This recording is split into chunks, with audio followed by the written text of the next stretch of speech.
بسم الله إن الحمد لله نحمده ونستعينه ونستغفره ونعوذ بالله من شرور أنفسنا ومن سيئات أعمالنا من يهدي الله فلا مضل له ومن يضلل فلا هادي له وأشهد أن لا إله إلا الله وحده لا شريك له وأشهد أن محمدا عبده ورسوله أما بعد فإن خير الكلام كلام الله وخير الهدي هدي محمد صلى الله عليه وسلم وشر الأمور محدثاتها وكل محدثة بدعة وكل بدعة ضلالة وكل ضلالة في النار আসসালামু আলাইকুম ওয়া রাহমাতুল্লাহি ওয়া বারাকাতুহু। আমরা অ্যাপ্লাইড আকীদা পড়তেছিলাম। আকীদা যখন আমরা বুঝলাম, ইসলামে আকীদা কি অথবা তাওহীদ বুঝলাম বা ইসলামী বিশ্বাসের মূল বস্তুগুলো যখন আমরা জানলাম, মূল ব্যাপারগুলা বা পিলারগুলা, তারপরে সেটাকে জীবনে কিভাবে অ্যাপ্লাই করতে হবে সেরকম কতগুলো জিনিস আমরা পড়তেছিলাম। তার ভিতর আজকে মানে ইদানিং যে চ্যাপ্টারটা আমরা পড়তেছি সেটা হচ্ছে যে আল ওয়ালা ওয়াল বারা বলি আমরা, অর্থাৎ এই ইংরেজিতে নামটা হচ্ছে friendship and enmity according to the আকিদা অফ আহলুস সুন্নাহ ওয়াল জামাআহ। আহলুস সুন্নাহ ওয়াল জামাআহর আকিদা অনুযায়ী বন্ধুত্ব এবং শত্রুতা কি হবে একজন মুসলিমের জন্য, সেটা নিয়ে আমরা পড়তেছিলাম। সো এটার ভিতরে একটা জায়গায় আমরা যেখানে শেষ করছি গতদিন, সেটা ছিল যে কারো প্রতি ওয়ালা, ওয়ালা মানে ভালোবাসা, ফ্রেন্ড, ওয়ালি যেটাকে বলি সিঙ্গুলার, এবং সেটা হচ্ছে ফ্রেন্ড, প্রোটেক্টর, এরকম সেন্স আসে, বিলঙ্গিং, সেন্স অফ বিলঙ্গিং আসে, আপনার নিজের একজন সে, এরকম মনে হবে আপনার নিজের মানুষ। এবং এটার প্লুরাল হচ্ছে আউলিয়া। এবং সেটা যদি আপনার কারো মানে সেটা আল্লাহর জন্য কাউকে ভালোবাসা, সেটার ভিতরে কি কি আলামত হবে বা কি কি করবেন আপনি বা কি কি করণীয় আছে, সেটা পড়তে গিয়ে আমরা 4 নম্বর পয়েন্টটা শেষ করছিলাম। 5 নম্বরটা আজকে পড়বো, 5 নম্বরতে শুরু করব। সেটা হচ্ছে নট স্পাইং অন দেম। তাদেরকে আপনি তাদের গুপ্তচর বৃত্তি করবেন না, তাদের পেছনে কি করতেছে না করতেছে। আপনি দেখবেন গ্রামের মানুষের অনেক সময় অভ্যাস আছে, গ্রামের ঘরগুলা হয়তো অনেক সময় বেড়ার ঘর বা টিনের ঘর, পাশ দিয়ে যাচ্ছে হাজব্যান্ড ওয়াইফের কথা অথবা কোনো একটা ঝগড়া হচ্ছে ধরেন, অথবা ভালো কথা, যে যাই হোক, সেটা দেখবেন যে তারা একটু শুনতে চেষ্টা করে। এটা অত্যন্ত গর্হিত একটা ব্যাপার, spying on each other. Not passing on information and secrets about them to their enemies. তাদের শত্রু যদি কেউ থাকে, তার কাছে তার সম্বন্ধে তার গোপন কথা, তার ভিতরের কথাটা যেন আপনি না করেন, চালাচালি না করেন। রিফ্রেনিং ফ্রম হার্মিং দেম, তাদের ক্ষতি না করেন। অ্যান্ড রিকনসাইলিং বিটুইন দেম, এবং যদি দুইজনের ভিতরে ঝগড়াঝাটি থাকে বা দুইজনের ভিতরে থাকে, সেটা মিটমাট করে দিবেন। আপনি জানেন তো এটা ওয়ান অফ দ্য ক্লজেস যেখানে মিথ্যা কথা বলা যায় আছে। ইসলামে মিথ্যা কথা বলা যেখানে জায়েজ আছে, 3টা ব্যাপার আছে। একটা হচ্ছে যুদ্ধের সময়, যখন আমাকে যদি এখন কেউ বিদেশি, ধরেন একটা বিদেশি শক্তি বাংলাদেশ অ্যাটাক করলো এবং সে আমাকে জিজ্ঞেস করলো যে ঢাকা ক্যান্টনমেন্ট কোন দিকে, তা আমি তখন মিথ্যা বলতে পারবো, উল্টা দিকে দেখাইতে পারবো যে ওই দিকে, বিকজ এটা যুদ্ধের সময় এবং মুসলিমদের এগেনস্টে নন মুসলিমদের যুদ্ধ যদি হয়। আরেকটা হচ্ছে আপনার যান বাঁচানোর জন্য আপনি মিথ্যা কথা বলতে পারেন। আর থার্ড যেটার জন্য মিথ্যা কথা বলা যায়, সেটা হচ্ছে যে দুইজন মুসলিমের ভিতর রিকনসাইল করার জন্য। তারা হয়তো একে অপরের মুখ দেখতে চায় না, প্রচন্ড ঘৃণা বা হিংসা বিদ্বেষ আছে। আপনি একটা মিথ্যা কথা বললেন যে অমুক তো আপনার সম্বন্ধে খুব ভালো কথা বলছে, সেকেন্ড পার্সন বলল তাই নাকি, আমি তো মনে করতাম যে সে আমাকে খুব অপছন্দ করে। অ্যান্ড এটিতে যদি রিকনসাইল করতে পারেন তাহলে এটা জায়েজ আছে। মানে ইটস সো ইম্পর্টেন্ট আর কি, সেটা বোঝাইতে বললাম। আর স্পাইং এর কথা আপনি জানেন বোধহয়, একটা গল্প জানেন, অনেকেই জানেন হয়তো। ওমর রাদিয়াল্লাহু আনহু ওই রাত্রে ছদ্মবেশে ঘুরতেন। এরকম একদিন উনি জনৈক সাহাবীর এসে দেখছেন যে বাসায়, মানে এর বাইরে থেকে বুঝছেন যে উনি মদ খাচ্ছেন বা ওনার ঘরে মদ আছে বা মদের কোনো একটা আছে, ব্যাপার আছে। তো উনি তাকে করছেন, বলছেন যে পরের দিন তার বিচার হবে বা ইত্যাদি বলছেন। তখন ওই ওই ভদ্রলোক তাকে বলছেন যে দাঁড়ান দাঁড়ান, আপনি শুনে যান যে আমি আগে আপনাকে কোর্টে উঠাবো, বিকজ আপনি আমার একজন মুসলিমের পেছনে গুপ্তচর বৃত্তি করছেন, স্পাইং করছেন। এটা খলিফা হিসাবে আপনাকে আগে আমি কোর্টে উঠাবো কাজীর কাছে, তারপরে আপনি আমার কথা বলবেন আর কি। তখন ওমর রাদিয়াল্লাহু আনহু তার সাথে একটা মানে মিটমাট করে নিয়েছেন, কারণ আসলে উনি যেটা করছেন ওটা অন্যায়। ইসলাম আপনাকে বলে নাই যে মানুষের ঘরে গিয়ে গুপ্তচর বৃত্তি করে তার দোষ দেখবেন বা দোষ বের করবেন, এটা ঠিক না। ইভেন দোষে যদি কোনো দোষ থেকেও থাকে তার। আচ্ছা, কিন্তু এখানে একটা ব্যাপার আছে। এই যে একটা কথা বলছেন না যে not passing on information and secrets about them to their enemies, শত্রুর কাছে করবেন না তার তার সম্বন্ধে তার গোপন কথা বা তার করবেন না, এটা ঠিক আছে। কিন্তু কতগুলো জায়গাতে কিন্তু আপনাকে তার যদি কোনো দোষ থাকে সেটা বলতে হবে। এটা আমরা অনেকে ভুল করে ফেলি, জানি না বলে ভুল করি, অথবা জানলেও হয়তো এটা মানে ওইভাবে জানি না। সেটা হচ্ছে যেমন ধরেন কেউ এসে আপনার নেইবার সম্বন্ধে জিজ্ঞেস করলো যে এই নেইবারের ছেলের সাথে তার মেয়ে বিয়ে দিতে চায়, একটু খোঁজ নিতে আসছে। এখন আপনি তার সমস্ত দোষ গোপন করে, সে হয়তো ড্রাগ অ্যাডিক্ট বা সে হয়তো অত্যন্ত দুশ্চরিত্র একটা ছেলে, আপনি তার গোপন মানে গোপন করলেন, দোষ গোপন করে বললেন "না, না, না, খুব ভালো ছেলে", এটা কিন্তু জায়েজ না। এই বিয়ের ব্যাপারে কিন্তু আপনাকে সত্যি কথাটা বলতে হবে, এবং তার যদি কোনো দোষ থাকে সেটা আপনাকে প্রকাশ করতে হবে, বা প্রকাশ মানে জাস্ট যতটুকু দরকার ওই ওই যে মেয়ের বাপ যিনি খোঁজ নিতে আসছেন তাকে বলবেন। এরকম আরো ক্লজ আছে যেখানে দোষটা গোপন করা যাবে না, কিন্তু জেনারেল কথা হচ্ছে যে দোষ গোপন করতে হবে, বা যা বললাম আমরা সেটাই ভ্যালিড, এবং একজন মুসলিমের বেলা সেটা ভ্যালিড। এরপর পয়েন্টটা 6 নম্বর পয়েন্ট হচ্ছে adhering to the main body of Muslims and not separating from them. Main body বলতে কিন্তু মেজরিটি বলতেছেন না এখানে, এটা আমরা সব ভুল করে ফেলি। মেইন বডি বলতে বোঝানো হচ্ছে যে আহলে সুন্নাহ ওয়াল জামার মেইন ধারাটা যেটা, মানে সেন্ট্রাল ধারা যেটা, সেটার কথা বলতেছেন এখানে, কিন্তু মেজরিটির কথা বলতেছেন। আপনি যদি মেজরিটি মুসলিমকে ফলো করতে যান তাহলে আপনি বিপদগামী হয়ে যাবেন, ধ্বংস হয়ে যাবেন এখনকার দুনিয়াতে। এটা আমি আপনাদের কোন গ্রুপে দিলাম আমার মনে নাই, আমার ইয়াং মুসলিমসে, এবং সম্ভবত আপনাদেরকেও পাঠাইছি যে আল্লাহ তাআলা কোরআনে যে সমস্ত আয়াতে বলছেন যে অধিকাংশ এরকম হবে না, অধিকাংশ এরকম হবে না, সেখানে আল্লাহ বুঝিয়েছেন যে খুব কম মানুষই সত্যটা জানবে, সঠিক পথের উপর থাকবে, বা তারা হয়তো মাইনরিটি হবে among the Muslims again.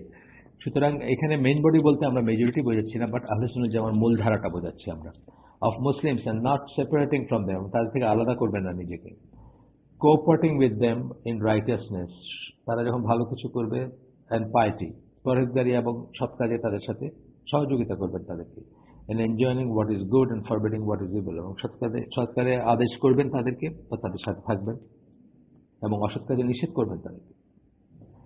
So এগুলো গেল যখন আপনি কারো প্রতি, যখন আপনার সেন্স অফ বিলঙ্গিং থাকবে, ওয়ালা থাকবে, ভালোবাসা থাকবে আল্লাহর জন্য, তখন তার প্রতি আপনার কি কি করণীয়, বা কিভাবে তাকে দেখবেন, কিভাবে তাকে ট্রিট করবেন, সেটার ডিসক্রিপশন গেল। এখন উল্টাটা আসতেছে যে যখন কারো প্রতি আপনার আল্লাহর জন্য, কারো প্রতি যখন অপছন্দ, কাউকে যখন অপছন্দ করবে, তো কারো প্রতি যখন শত্রুতা আপনি পোষণ করবেন আল্লাহর জন্য কেবল, বা আল্লাহর দিনের জন্য, সেইখানে কি কি করণীয় বা কি কি আলামত থাকবে আপনার ভিতর, সেটা আমরা 1, 2, 3, 4 করে একই আগের মতো আবার পয়েন্ট ওয়াইজ পড়বো। প্রথম হচ্ছে যে হেটিং শিরক এন্ড কুফর and those who follow them, শিরককে ঘৃণা করবেন, কুফরকে ঘৃণা করবেন, এবং শিরকের অনুসারী যারা তাদেরকে ঘৃণা করবেন। And feeling enmity in one's heart towards them, এবং আপনার অন্তরে যেন তাদের প্রতি শত্রুতা অনুভব করেন আপনি, বা ঘৃণা অনুভব করেন। এটার মানে কিন্তু তারা মেরে ফেলে না, বা তার মাথায় লাঠি ভাঙে না, তা কিন্তু না। এটা আমি আগের দিনই বললাম যে এটা হচ্ছে একটা ফেথ বেসড ফিলিং। এই ফিলিংটা হচ্ছে আপনার দিনের জন্য, আপনার ইমানের জন্য, আপনার বিশ্বাসের জন্য। কিন্তু যে মানুষটা, এটা কোনো আগের দিনও বলছি, আমি উল্টা পয়েন্টে বলছি, বাট এখন মানে ওটা ভালোবাসার ব্যাপারে বলছি, এখানে ঘৃণার ব্যাপারে বলতেছি। যে একজন কাফির, ধরেন তার কুফরটা এবং তার শিরকটাকে আপনি ঘৃণা করতেছেন, এবং সেটার ধারক বাহক বলে তাকে আপনি অপছন্দ করতেছেন, কিন্তু কোনো এথেনিক কারণে না। সে কালো দেখে না, সে নাইজেরিয়ান দেখে না, সে চাইনিজ দেখে না, সে আফ্রিকান দেখে না, অথবা সে ইংলিশ দেখে না, তাকে ঘৃণা করতেছেন তার ফেথটাতে, যেহেতু সে কুফরের উপর, শিরকের উপর আছে। এটা সবচেয়ে বড় জুলুম, এটা সবচেয়ে বড় খারাপ জিনিস। আগেই আপনাদের বলছি, আগে একদিন বলছি যে ইমান বা তাওহীদ হচ্ছে এমন একটা জিনিস যেটা সমস্ত গুনাহকে ছোট করে ফেলে, সমস্ত খারাপ কাজকে ম্লান করে দেয়, অর্থাৎ খারাপ কাজগুলোকে ডাইলুট করে, ডিপ্লিট করে ফেলে, অনেকটুকু খারাপত্ব চলে যায় সেটা, যদি কারো কেউ কুফর কি বলে, কেউ তাওহীদের উপর এবং ইমানের উপর থাকে। একইভাবে শিরক বা কুফর হচ্ছে এমন গর্হিত বা জঘন্য দুইটা দোষ, যা যে কোনো ভালো কাজকে ম্লান করে ফেলে, বা ডিপ্লিট করে ফেলে, ডাইলুট করে ফেলে, তার ভালো কাজটা ভালো থাকে না। তো এই যে বললাম যে ঘৃণা করা, এটা কিন্তু এথেনিক লাইনে না, বা অন্য কোনো পলিটিক্যাল লাইনে না, বা ভাষাভাষী, বা মানে কোনো ধরনের না, বর্ণ জাতীয়তা কোনটার ভিত্তিতে না। এটা, এই ঘৃণাটা হচ্ছে ফেথ বেসড ঘৃণা, অর্থাৎ তার দুষ্ট বিশ্বাস অথবা খারাপ বিশ্বাস এর জন্য তার প্রতি ঘৃণা। যদি কালকে সকালে সে মুসলিম হয়ে যায়, সে আমার ভাই, এবং তার জন্য আমার দরজা খোলা। আমি আগে একদিন বলছি যে ইসলাম কিন্তু in a sense exclusive religion, সবাইকে ইনক্লুড করে না, কিন্তু জাস্ট ঢালাওভাবে ইনক্লুড করে না, বাট ইনক্লুশনের দরজাটা সবসময় খোলা থাকে। যে কেউ যে কোনো সময় সে দরজা দিয়ে ইসলামে প্রবেশ করতে পারবে, এবং তাহলে সে আপনার একজন বা আমার একজন হয়ে যাবে বা আমাদের একজন হয়ে যাবে। কিন্তু সেটা যতক্ষণ করতেছে না ততক্ষণ কিন্তু তাকে ইসলাম এক্সক্লুড করে, ইন এ সেন্স যে তাকে জাহান্নামী মনে করে, তাকে কাফের মনে করে, তার সাথে মেয়ে বিয়ে দেয় না, তার সাথে, বুঝছেন না, মানে তার জানাজা, তার ফিউনারেলে যায় না, বা এন্ড সো অন। যাই হোক, 2 নম্বর হচ্ছে not taking the kuffar as friends and supporters, not showing friendship towards them and separating from them completely even if they are relatives. একটু আগে যে আমরা এই অংশটা শুরু করার আগে একটা আয়াত পড়ছিলাম, আপনাদের মনে আছে, আমি বলছিলাম যে সূরা মুজাদিলার 22 নম্বর আয়াত, যেখান থেকে ওয়ালা ওয়াল বারা জিনিসটা ওয়াজিব বা ফরজ হয়ে যায় মুসলমানের জন্য। সেই আয়াতটাতে আমরা কি পড়লাম, যে আল্লাহ কি বলতেছেন, আবার পড়ি আয়াতটা, আমার খুব পছন্দের আয়াত, পছন্দের এবং খুব ইম্পর্টেন্ট আয়াত। এখানে কি বলতেছেন Allah, you will not find any people who believe in Allah, তুমি এমন কোন মানুষকে পাবা না যারা আল্লাহ বিশ্বাস করে, believe in Allah and the last day, Allah এবং আখিরাতে বিশ্বাস করে যারা, তাদের ভিতরে তুমি এমন কাউকে পাবা না যারা কিনা making friendship with those who oppose আল্লাহ এন্ড হিজ মেসেঞ্জার, যারা কিনা আল্লাহ এবং তার রসুলকে অপোজ করে, আল্লাহ এবং রাসূলের বিরোধিতা করে, এরকম কোন মানুষের সাথে কখনোই তারা বন্ধুত্ব করবে না যারা আল্লাহ এবং আখিরাতে বিশ্বাস করে বা আশা রাখে।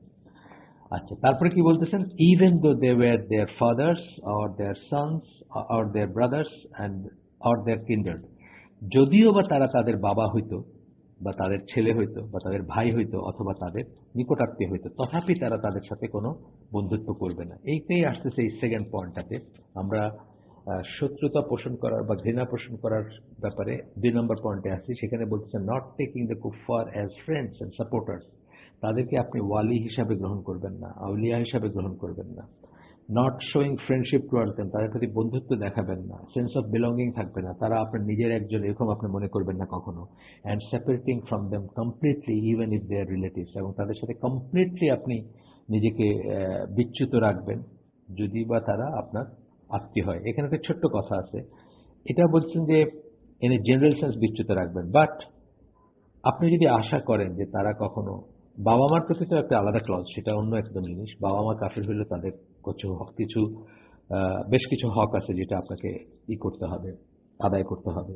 যেমন ধরেন তাদের ভালো ব্যবহার করতে হবে, তাদের যদি অভাব থাকে তাদেরকে অর্থ সাহায্য করতে পারেন, বা তাদেরকে আপনি খাবার না থাকলে খাওয়া দিতে পারেন, অ্যান্ড সো অন। ভালো ব্যবহার করতে হবে, রাফ ব্যবহার করতে পারবেন না, বেয়াদবি করতে পারবেন না, গালিগালাজ বকাবকি করতে পারবেন না, ইত্যাদি।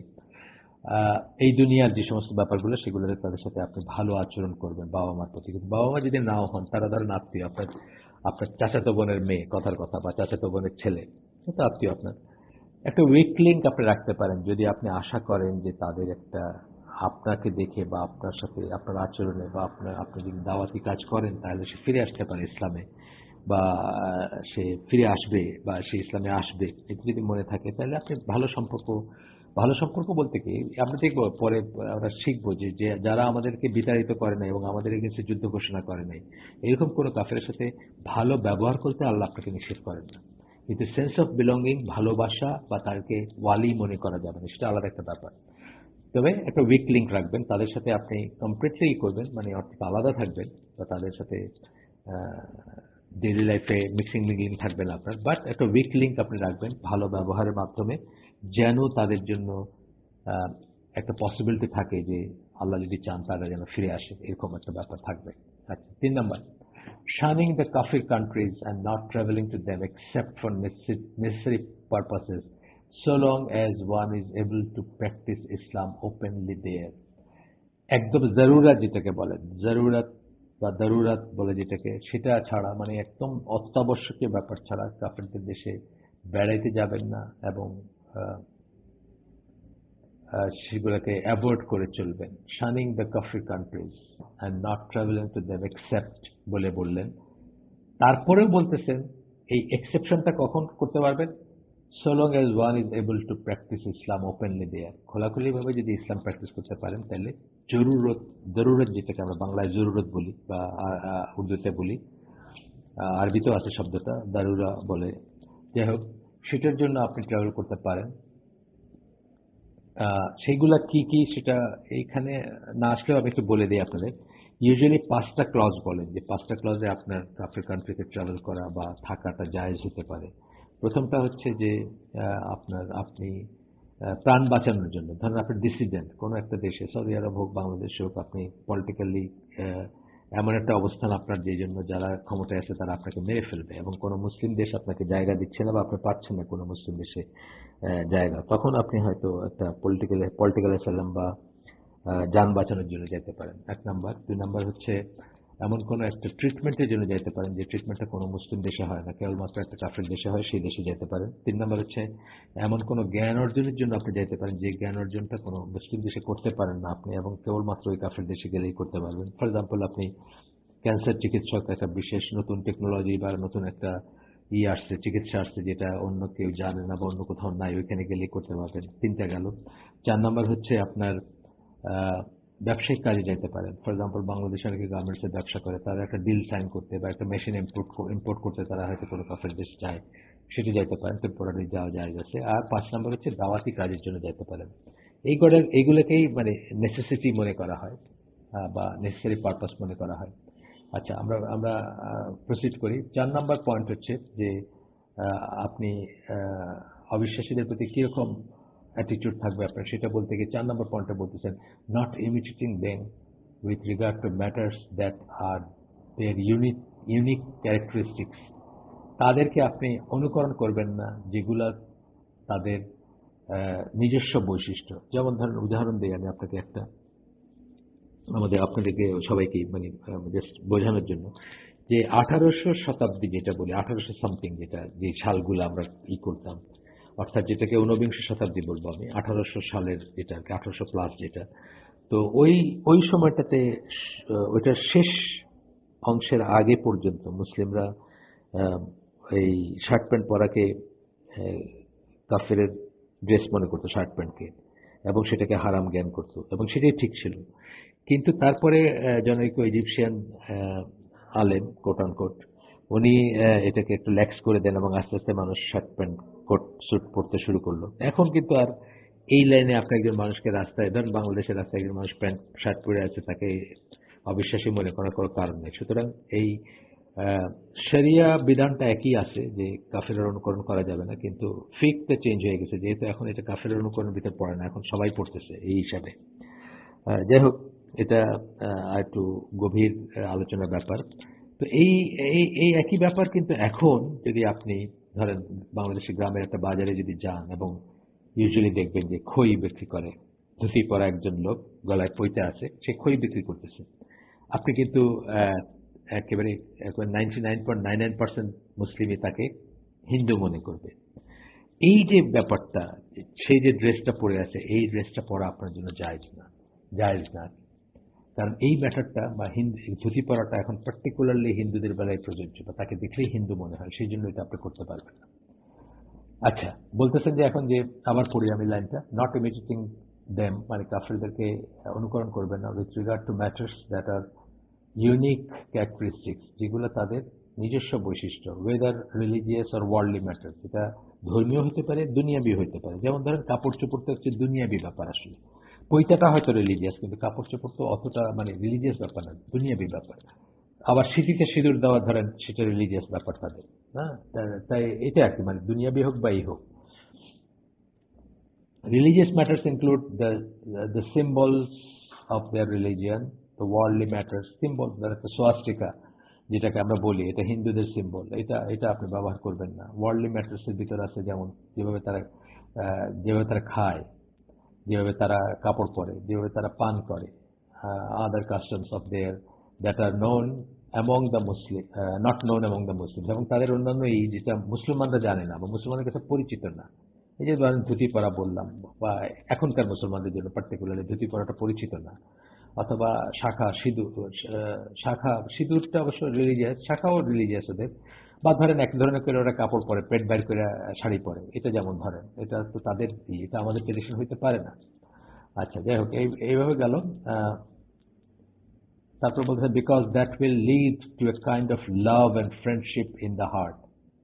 দেখেন আমাদের দেশে যারা সিনেমা দেখে, যারা নাটক দেখে, যারা গান শোনে, যারা ইন্ডিয়ান মুভি দেখে, তারা কি করে? তাদের মতো ড্রেস করতে চায়, তাদের মতো ড্রেস করতে চায়। আপনি দেখবেন খুবই এই যে এই এই সিরিয়ালগুলা, কি কি সব সিরিয়াল আছে ইন্ডিয়ান টিভির, ওইগুলোর জন্য মানুষ ঈদের সময় ওই ওই কাপড় না পেয়ে আত্মহত্যা পর্যন্ত করে।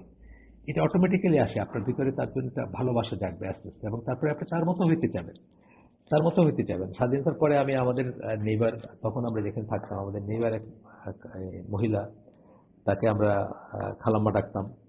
ওনাকে আমি নিজের চোখে দেখছি নিউ মার্কেটে সিঁথিতে সিঁদুর দিয়ে যেতে, অথচ এটা উনি কিন্তু মুসলিম, ওনার হাজবেন্ড মুসলিম, সবাই মুসলিম। জাস্ট ওনার মনে হয়েছে যে ইট লুকস বিউটিফুল, বুঝছেন না, বা সুন্দর লাগে দেখতে।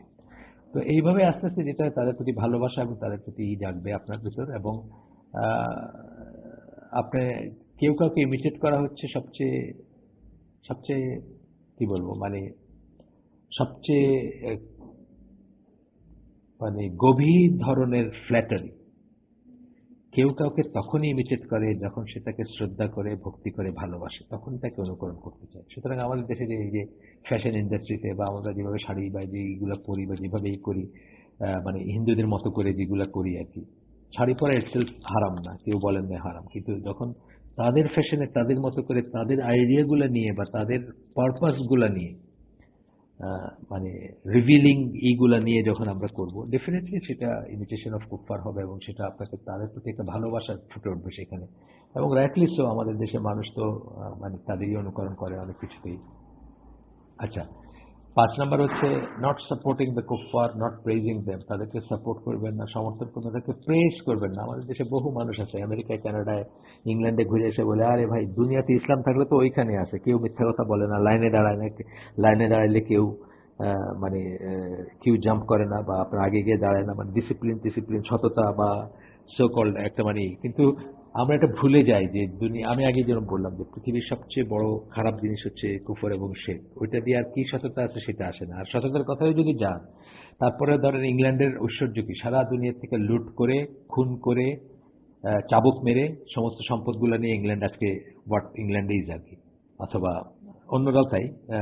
আমেরিকাতে দেখেন রেড ইন্ডিয়ানদের স্টোরি পড়েন, কিভাবে রেড ইন্ডিয়ানদের হত্যা করছে, মানে কিভাবে জ্বালায় দিছে তাদের বাফেলো বা তাদের হর্ডস, এবং কিভাবে তাদেরকে বশংবোধ করে আজকে আমেরিকাকে ছড়ি ঘুরাইতেছে আমেরিকানরা।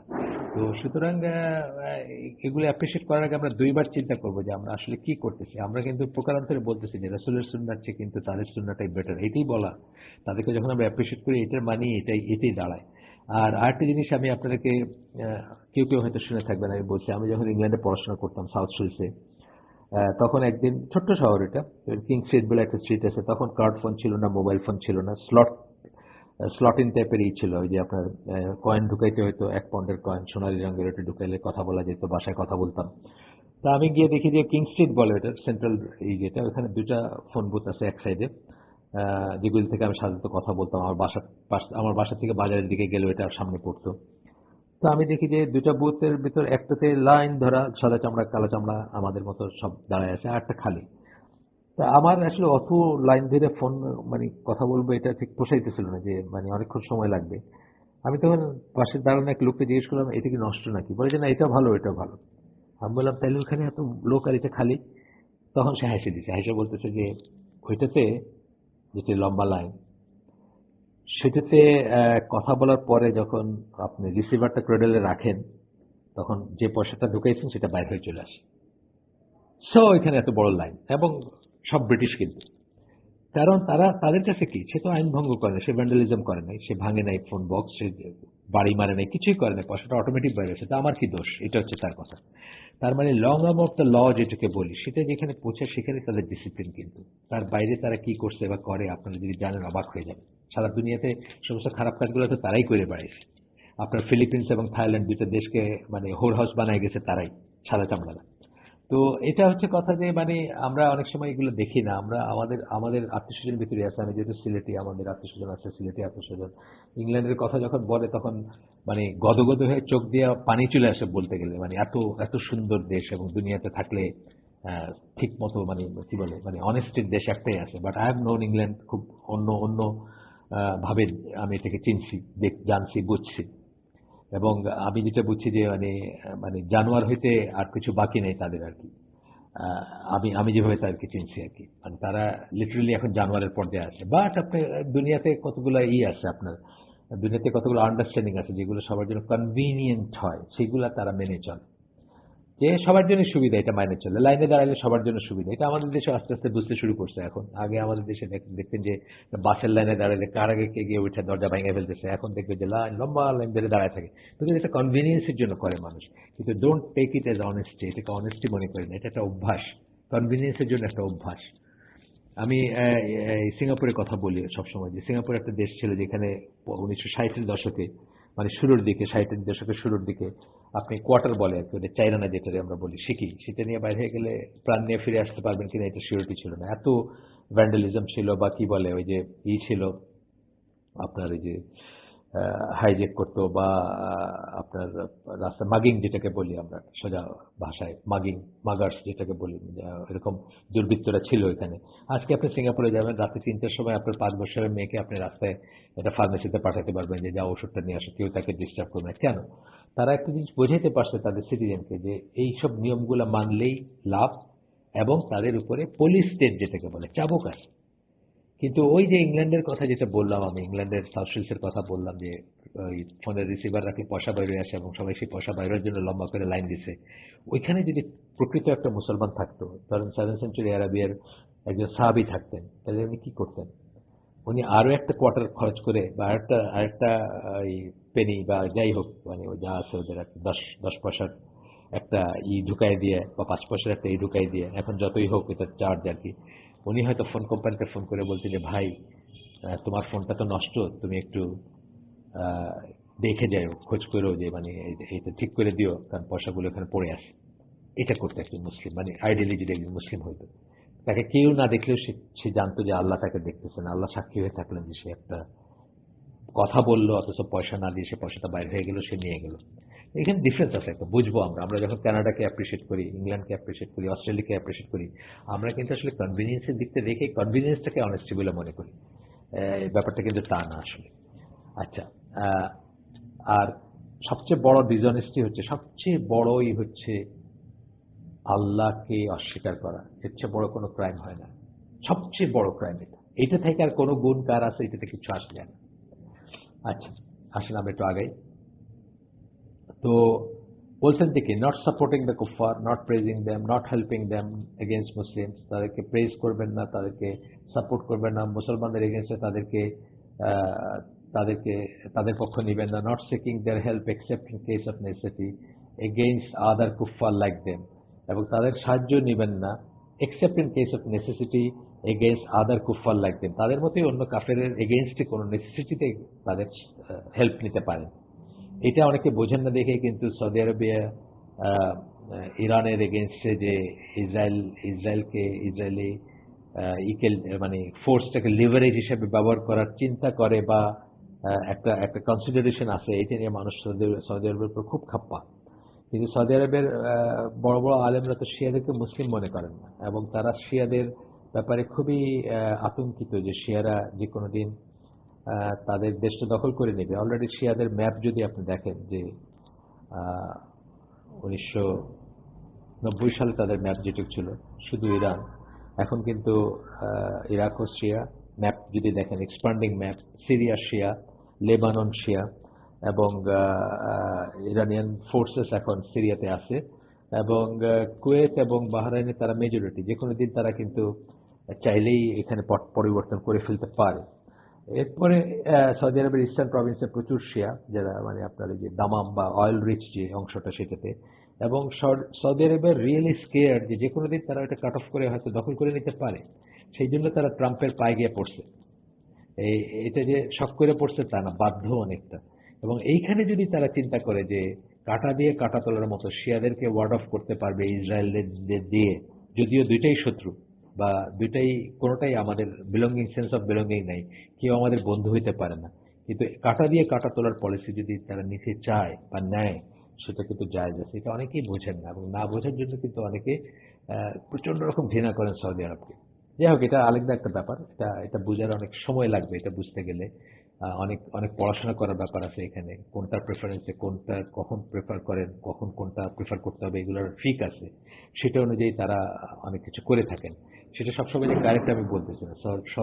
সৌদি আরবের রাষ্ট্রযন্ত্র যে সবসময় কারেক্ট কাজ করেন এই কথা আমি একবারও বলি নেবে বলবো না, কিন্তু সৌদি আলেমরা যারা, তারা এইসব জিনিসগুলো জানেন এবং তারা মানে কোনটা বেনিফিশিয়াল, দুটো জিনিসের ভিতর কোনটাতে বেনিফিট বেশি সেটি চিন্তা করে অনেক সময় অনেক জায়গায় চুপ থাকেন বা অনেক কাজ করেন। আচ্ছা আসেন একটু যাই সামনে। আচ্ছা, not trusting them, not keeping company with them, তাদেরকে ট্রাস্ট করবেন না, তাদের সাথে মানে কোম্পানি থাকবে না, তারা আপনার সহচর হবে না। Not taking them as close friend, তারা আপনার নিকট বন্ধু হবে না। অ্যান্ড অ্যাডভাইজার্স, এবং তারা আপনার অ্যাডভাইজার মানে উপদেষ্টা হবে না। টু হুম ওয়ান টেলস ওয়ান সিক্রেট, যাকে আপনি আপনার গোপন কথাগুলো বলেন। Or with hmm one entrust important work. এটা আমরা একটা ওই যে যখন অন্য বইটা পড়বো, ডক্টর সালাহ আল ফজনের বইটা, আপনি দেখবেন একটা দলিল আছে সূরা আলে ইমরানের 118-19 নম্বর আয়াত, যেখানে আল্লাহ বলতেছেন যে এই এই এই জিনিসগুলো নিষেধ করছেন। আর 18-19 নম্বর আয়াতে যে তাদেরকে আপনি যেন অ্যাডভাইজার হিসেবে না এমপ্লয় করেন, বা সিক্রেট জিনিস যেগুলো আছে স্থাপনা বা অন্য কিছু, সেগুলো যেন তাদের জিম্মায় না দেন আপনি। 6 নম্বর পয়েন্ট, not joining in their festivals and celebration, তাদের festivals, new year's day, Christmas day, এগুলো জয়েন করবেন না। নট কংগ্রেচুলেটিং দেম, তাদেরকে কংগ্রেচুলেট করবেন না। আপনি তো ইংল্যান্ড আমেরিকা থাকতেই পারবেন না যদি এইসব না করেন। মানে এটা তো একটু মানে কোনো ব্যাপারই মনে করে না মুসলমানরা, অথচ দেখেন বিধানটা কি, যে তাদেরকে কংগ্রেচুলেট করবেন না, মেরি ক্রিসমাস বলবেন না, হ্যাপি নিউ ইয়ার বলবেন না। On those occasions not venerating them, venerating, তাদেরকে শ্রদ্ধা করবেন না। Not addressing them with titles of respect like Syed or Maula, এই ধরনের মানে স্যার বা আমি যেগুলো মানে সম্মানসূচক টাইটেল, সেগুলো দিয়ে কাফেরদেরকে ডাকবেন না। 7, not praying for forgiveness or mercy for them after they die, তারা যদি মারা যায় তারপরে তাদের জন্য মাগফিরাতের দোয়া করবেন না। বাবা হইল না, মা হইল না, কাফির হিসাবে যদি মারা যায় আর কোনো মাগফিরাতের দোয়া নেই। জীবিত অবস্থায় করতে পারেন একটা দোয়াই কাফিরদের জন্য করতে পারেন, যে মাগফিরাত না মানে হেদায়েতের দোয়া করতে পারেন, কিন্তু মরে গেলে তার হেদায়েতের রাস্তা নেই, তখন মাগফিরাতের দোয়া করবেন না। 8 নম্বর হচ্ছে not showing kindness to them or compromising with them at the expense of religion, আপনার দিন নষ্টের মতো কোনোভাবে তাদের সাথে কম্প্রোমাইজ করবেন না, অথবা তাদের প্রতি দয়া দেখাবেন না যদি আপনার দিনের ক্ষতি হয়। 9 নম্বর, not referring to them for judgment or accepting their rulings, তাদের কাছে আপনি বিচারের জন্য যাবেন না এবং তাদের বিচার আপনি অ্যাকসেপ্ট করবেন না। Not following their whims and desires, তাদের হুজুগ বা তাদের মনের বাসনা কামনা এগুলো ফলো করবেন না। আর following them with regard to any of their affairs, তাদের নিজস্ব যে ব্যাপারগুলো আছে এগুলো তাদেরকে ফলো করবেন না। আজকে বাংলাদেশিরা বা মুসলমানরা তাদের মতো লিভ টুগেদার করতে চায়, তাদের মতো ডেটিং করতে চায়, তাদের মতো পাবে বিকাল কাটাইতে চায়, তাদের মতো অ্যান্ড সো অন, আপনি যাইতে পারেন মানে যত কিছুতেই যান।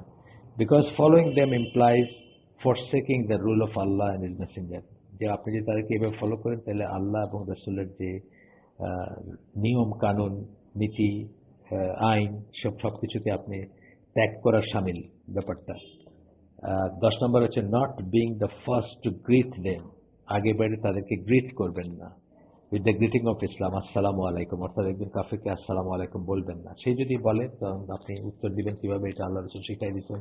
আপনি বললেন ওয়ালাইকুম, যা বলছো সেটা তোমারও হোক, এরকমই।